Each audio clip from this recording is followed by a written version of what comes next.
This time we're going to go to Midway Bridge up this path. So your long-term task is to take back control of the Fatita's contingency missiles. The quickest way to the sea base is across the Zuffa-owned, now 1st Regiment occupied Midway Bridge. The Fatitas have requested that you destroy the bridge to prevent 1st Regiment transit of heavy weaponry. Alright. President Michael Dorn, welcome. You must be the part about this cutscene. You're pretty black. I mean, that's cool. Right, dog? I work with some myself. I mean, they're pretty Indian. It's neither here nor there, really. Doesn't matter. It's cool. We cool. Okay, and you are truly Hispanic. Nobody gets killed because of that, right? How far did you get since last time, Mia? Well, it's not so much what I am. I haven't really. It's the position I'm taking up. Yeah, fair enough. The president has no power. In essence, do you remember much of this story? You're right. Quicker than I can play the game, anyway. Old rivalries. Yeah, fair enough. Ties. So do you remember much of the story? Have I seen any of this story before? Yeah, I'm lucky that. No, but I was going to ask Greg that. Plenty of people here. Ask me what? How I feel about this one. I mean, what do you remember at this point of the story? They want me dead, and they were trying to kill me. Well, Major Ironwood here, the guy on the left, is sort of make this work now. Pissed off his boss. Corporal Punishment. Windows? Right. Did he get chopped out? I can't remember. And now he's off like doing dodgy dealings. The buck stops with corset. Yeah. And then it's on to President Michael Dorn, who is... I've scheduled a meeting for you to attend with Malachi at a restaurant near the Skyline. Everything is set. So this is a reference. Why he's called Michael Dorn is Michael Dorn is Worf in Star Trek. And, it's hard to get to Malachi. He played the president in Heroes randomly, and for whatever reason, he thought that was funny. So, President he's Michael due to Dorn, inherit soon what he invested in. Could metric justice have helped Tarmet? Yeah, I don't know who stipulated that. It was either you or Marcus. Marcus also stipulated that a character has to like Obama. Can you guess the reason? She's northwest in exile, just within the border of Canada. I mean, it's not an impressive reason. I think it was just to like. Let's hear it. Put a red herring in there that it's supposed to be some commentary, but it isn't, which is like very, very easy to guess that it's completely vacuous. But I mean, there's another layer of it, I guess. Mass City people. But anyway, this screen's quite funny. Yeah. I do remember animating Michael Dorn his face, and basically just tracing Obama, obviously, but then giving him like a fat jaw, like a, well, not fat, is but he like making a, such an a impression wild, upon like them? As of that, the same impression upon our people. Oh, the jaw. Yeah, the jawline. Yeah, like this one's ridiculous from the side. Like me, babe. Like fucking. Yeah, I didn't realize that was I didn't really know anything about the actor at the time, so I toned it down. When I got that image, and then I realized afterwards what it was about. So, let them yearn to feel the fresh. For ages, that speaking animation wasn't set. Fuck yeah! Oh yeah, sorry. What is going on at the bottom here, Dan? Fuck yeah! You're right. Do you know? Let's do it. Yeah, let's launch our fucking core. Well, yeah. Now. I mean, there's a line beforehand. He says which references. Yeah. He puts it away. What happens? No, I like that head animation too. Yeah, so also these cutscenes were like, because you can branch paths at this point, there wasn't supposed to be any strict continuity. Like if you wanted to go between branch B or branch A, you know, none of them had to like overwrite each other in terms of what happened first. Do you hear me? So but the first to strike always. There's less kind of continuity in the cutscenes for these 6 levels, I guess. But don't repeat the old mistakes. Our slaves tried it with us. We're glad they tried, but they didn't get what they want. This is a noosh doing the voice. Are you a fucking pigeon? Yeah, he does about 3. No, well, I think he would say he could probably have done that even better, and he probably could have, but he just reads it off the bat there and there. I'll contact my guy right now and cancel. He gets the tone right though. I guess he you... gets what it's about. Oh, it's happening. No, it isn't. Ugh. Oh, here we go. No. What are you doing? Piece of shit. Bada bada bing bo. What you gonna do? Gonna have me some gay 25 aces coming back. Get sweet. You can go see Metric Justice. Yeah. She's up in exile. He's a bit bigoted, obviously, but well, can I check? Well, I guess he's got to get his comeuppance. He fell out of window. Yeah. Though I do like the non sequitur aspect of that line. Re-elected. Get me gay ass dinner with America. Get sweet. Well, maybe I'll try again. Yeah. Didn't really. Yeah. There was supposed to be a lot more animation going on here, but again, more than okay. Sausula too. I think other things took over in terms of priority. Eastern so they were slowed down. Gotta get into your investors, man. First step for a new man to begin. The effort drops off quite quickly, as you can see. They'll be laid waste by the East in no time. Yeah, they seem like the most effort's put into that bit. Will surely hit the boys hard. I don't know if there'll be a time for me to say. Yeah, that was good. I actually had to like try that out multiple times because angles were off slightly, speed was off slightly. Got it working eventually. Timing was off here and there. Before Sans conflict is over. But yeah, the background kind of still weird. Or if Kato completely fucks up the entire first regiment. Have you been picking up any information from this, or have I been over talking this too long? I mean, too loudly. Fuck him. Yeah, fuck him. Yeah, I mean, in general, I don't know how much you can get from this one. I think it's pretty straightforward. They outline their intentions when they meet, and what they want, and what their situation is, what the obstacles are, who people are, who they are. And then again, classically, it just layers more levels on about who is who. Alright, the level. Both detonators. Fatigue runners, quote, cut our losses and cut this bridge. As for the tanks, I'll be back.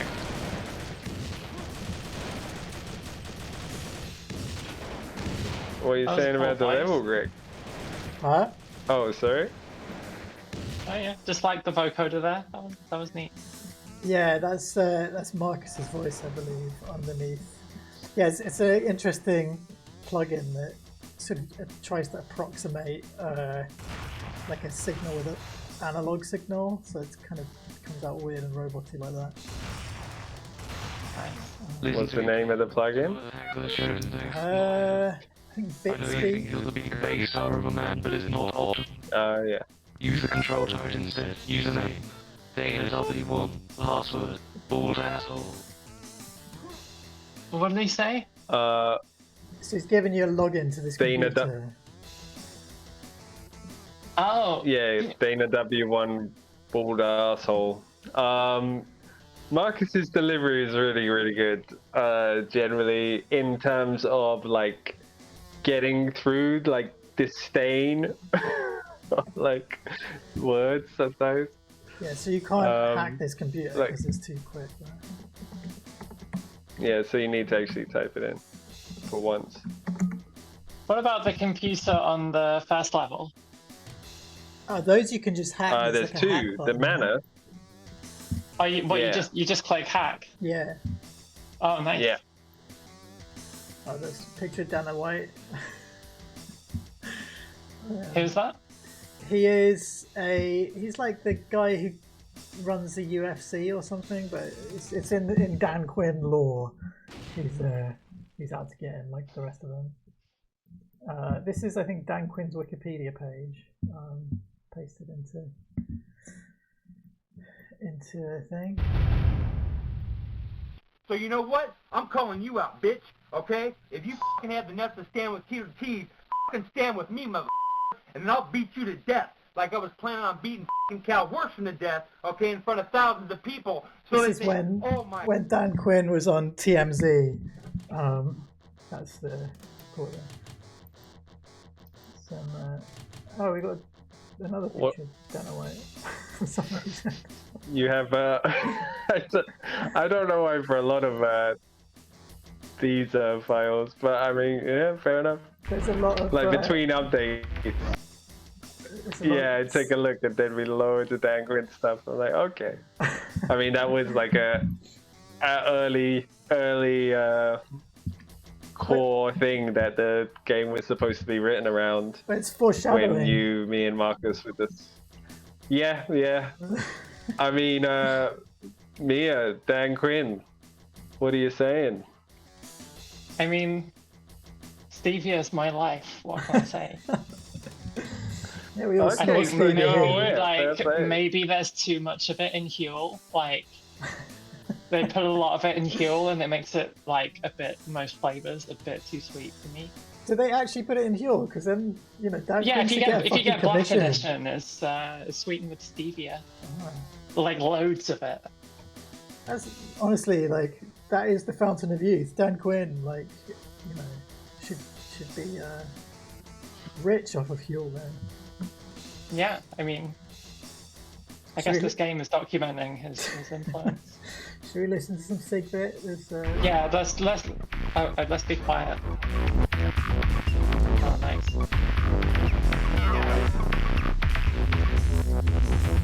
I like this one actually.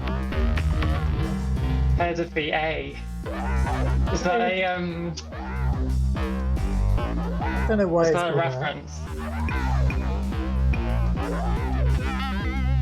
Is it, yeah, where's the reference? I don't know. Like, I think maybe that's the Frisky Dingo reference. I think Marcus and I made this one together. I don't know if he was Frisky Dingo, but I didn't. Did you watch Frisky Dingo, Greg? No. I think we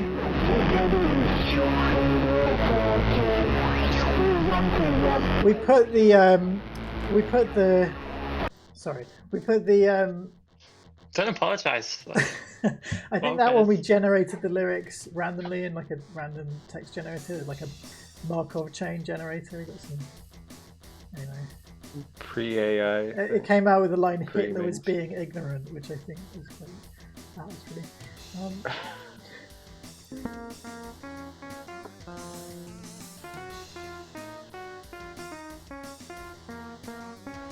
This sounds like two songs at once. Well, it is. It's got the movement music, and then it's got Sigbit over the top. You can't see, but I've got my hands in the air right now. Yeah. Headhunters, the Dutch, I think, hardstyle artist, was quite a big influence on Sigbit at one time. One era of Sigbit, at least. This was a track that we submitted to the Brighton Sound Art Festival.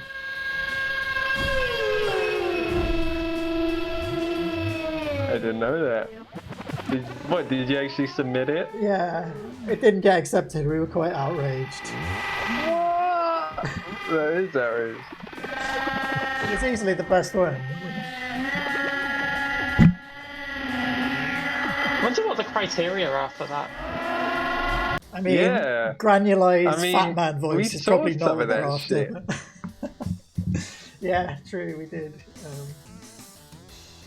And then Snoop Twice, I think, this was a very early Sigbit song. This has samples of watching the snooker. I think I had to cut it down because the real version is 20 minutes long, and that was too much to stick in the game. It's just.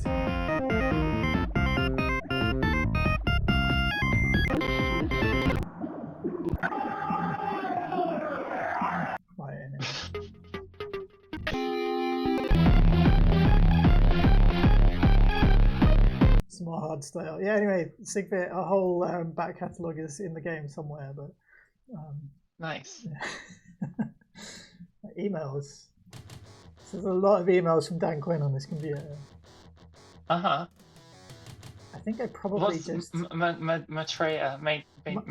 So Maitreya is it's an angel, and Dan Quinn is the sort of reincarnation of Maitreya. He has it tattooed across his chest. So this is really from Dan Quinn. I think I actually just transcribed a load of Dan Quinn rants into emails here. I think I saw a trailer for a Dan Quinn documentary a couple of years back. Yeah. I saw the trailer on social media. I didn't follow that up. I think someone did, yeah. So he's talking about Stevia. But yeah, there's an email from Sir James. So we sent a video to TMZ. So that's what this recording is. Anyway, actually, Sir James is a character in this game. So Sir James was a guy with a English accent who called up Dan Quinn and like was actually really mean to him and like a real arsehole, like really sent him down a like bad rabbit hole, trolling him. He's kind of a dickhead, really, and he's just so evil in the calls to him. He's like, saying he's gonna like kidnap his family, even like really awful stuff. So,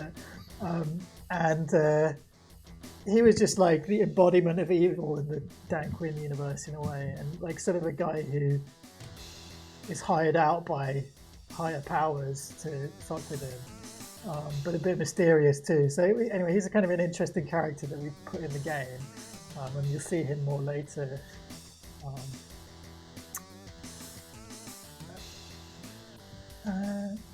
Got another one of these maps. I don't know what's different than the last one. So, like I said, because there's no chronology between which branch you choose, it kind of has to be a simultaneous coverage of the same event. So I think it's the same time as the one that's in Toxic Hill, but just different part of the continent. Yeah, and then you've got this. So I guess the real point of this computer is there's this turret control exe file, which I don't know. We can maybe come back to this, I think, because first I think we should probably show how you're supposed to do the level, and this is kind of a side. Okay, I mean that's part of it though. I mean most people probably would approach this way, and this is the first thing they get to. So fine. So then we'll do it this way, and then we'll try again the other way. So you run this exe, and then it's like, oh, I'm going to do some more hacking. And this is another hack mini game, which I'm about to lose. So you press W, A, S, and D, and use the mouse, and this little thing follows the mouse, and you kind of shoot in different directions with W, A, S, D. And again, it's a bit spammy, so you just like hammer the keys and try and avoid the lasers and the little dots, and shoot at the dots, and try and get through it all, basically. I'm getting hypnotized here. Yeah, again, it might be another epilepsy warning, but like the last hacking in the game. Also, I don't really know why this computer is a hologram. I think I was kind of experimenting with the effects at the time. I just left it like that. It kind of looks a bit stupid. And the art on the actual wall in game doesn't look like that either, so whatever.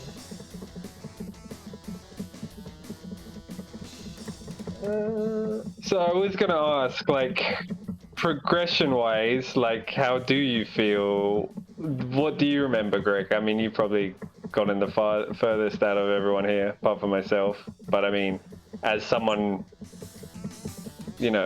seeing the story from the outside, I mean, what do you remember at this point? Because my suspicions are, like, you're getting set up for a story. I remember feeling quite lost, to be honest. Yeah. And so just, I mean, like you're waiting for a payoff shit. by now. I think so, yeah. Wait, so. And then, not only that, I think a lot of these early, more silly ideas got edified in at this point, and then they're kind of, like the Scorpion's Hunter and stuff. And here's the big laser. Sorry, what were you saying about this laser? Yeah, so you hack in, and then you get to control this laser, and it's really overpowered. You get to just blast everything. Should we show the secret?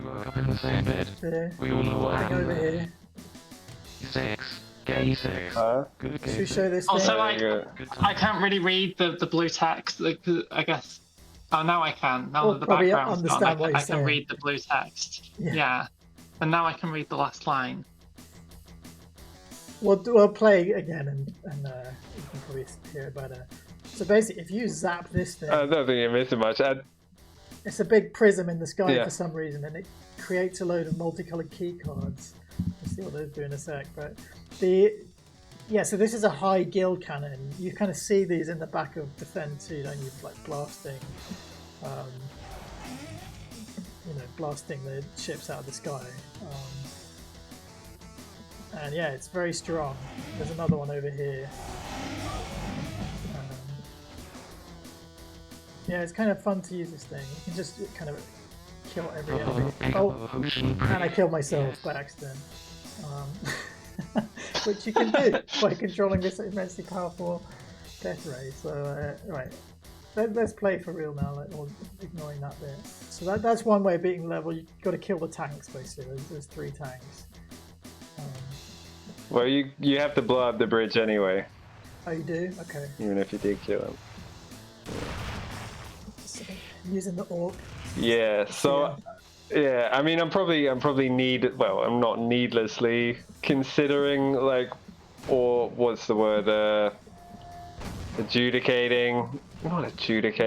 Estimating fucking player interaction from the outside. But I imagine the silliness of the tone is probably won't, maybe occasionally you might feel like it's paying off any seriousness of the story. I mean, as silly as the Major Ironwood cutscene beforehand was, there was still some stuff that might grab you along, but there's a lot of silly stuff coming up. But I don't know, I don't know what it is. It's what it is. Right, so you got this, once you clear this area, you've got these detonators up here. Nice, you found one. Activate it and find the other. Should be on the other side.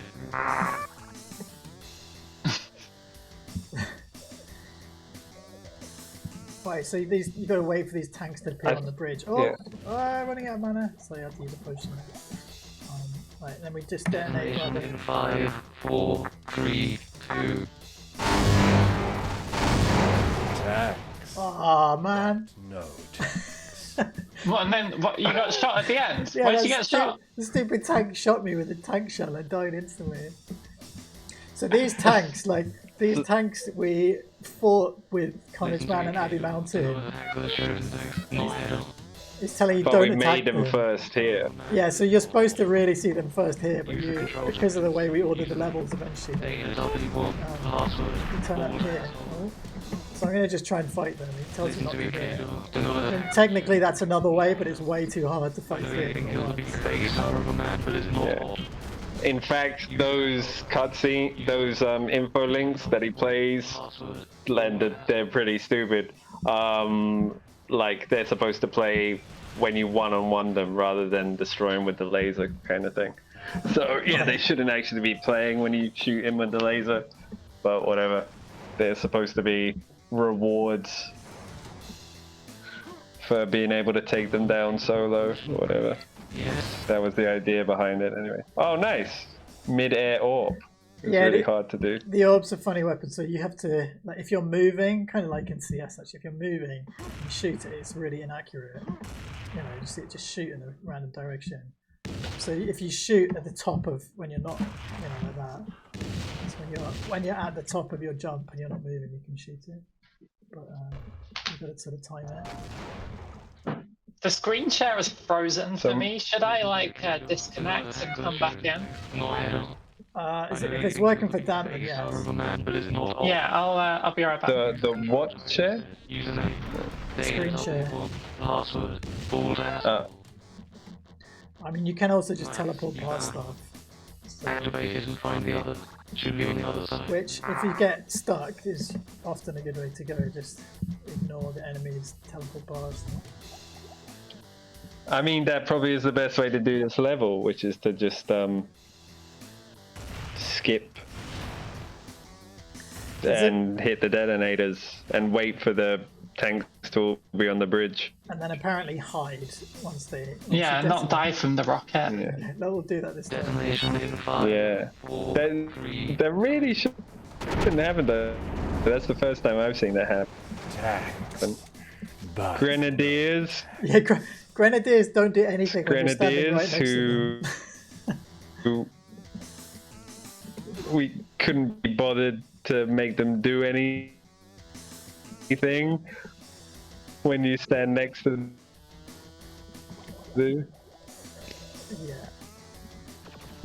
So right, now I'm gonna keep going. So there's a flavor text where General Malarium writes about the state of the 1st Regiment, and he starts criticizing all the units, but basically just justifying story-wise why they have the flaws they do. So this don't have headshot things, so like.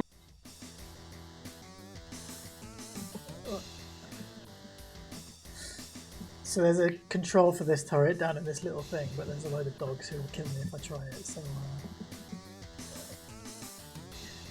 How do you get rid of the burn meter there? Because I've destroyed all the stuff, but I've never got the burn meter out the way. I think you see the little lights on the ceiling. I think you have to the burn field. There's little like burn field generated lights on the top. So if you chuck a load of grenades down there, it'll probably work. But it's a bit risky to do now. We've already showed off the lasers. And then you see mutants, which, I mean, again, we saw tons of these on Canyon, and this, I think, really would be nice to be the first introduction. So, but whatever. I don't know. I think they're good in Canyon, but... Well, they are good in Canyon. And it makes sense. In a way, it'd be nice to be introduced slowly and then do Canyon later. I think Canyon's just a bit out of place as a level, but maybe not story-wise, but gameplay-wise. Yeah, maybe just redesign what Canyon is. So, yeah, that's... you just got to get down here. Mutant tunnel to Seabex, I'm sorry to say. Or ally. No, armory supplement at Rocketron. What? Yeah. Alright, let's go to the cutscene. Thoughts? Yeah, I guess so. Just followed him to the reported disturbance. Pretty much. So, you didn't see any of it happen? Oh, that's Sir James there. Did your surveillance pick up anything? Hey now, hold on a minute. I am the one asking the questions. Sir Dan H. All we saw in relation to the incident was that, yes, the man did indeed attack Slayers first. Unprovoked? Recognise this voice? Yes. Yeah. What about you then, friend? You share the same version? Owen is Octave. No, sir. Jazzy is Gymnasium there. Nice. And some guy called Michael W. is Gurren Lerman. Sorry to put you in it, but I'm not in lying. the background. Vibrato says it all the Gymnasium was from CI Charlie's. An old MMF game. Isn't it the methodology of your political stance and procedure, or... You have anything that proves your story over his? Under Slayer's orders, me and Hawaiian Baby Woodrose dismantled local surveillance. But I have the evidence recorded. This one also got less prioritized in terms of doing the animation. It doesn't seem like it, apart from the fucking terrible proportions of his hands compared to his head. I see. Well then, let's go have a look at this. Nice. Ah, not you. You stay here. You lied. That's the deprioritization, right? And the uncompromising, we must do it in the correct way. You'll go far. We can't. Why the fuck do I want someone to tell the truth about me? As long as you're smart, you take that lie and you attach it to yourself. I mean, to be honest, there'd only be like a cut between Hawaiian Baby Woodrose and Sir James here. More often. Like back and forth. What should I say? Nothing really much being animated. Do you need to ask? It just isn't that interesting a scene. I mean, how would you rate this cutscene? I mean, it's funny at this point, having them not move their mouths, are just like walking animation. Before war buddies, their families, their You gotta stop talking all of this down. days of the antediluvian system. They spilled each other's blood. Yeah, I guess so. They learned a lot about each other. Yeah, why not? Yeah. They knew. I know. I just think.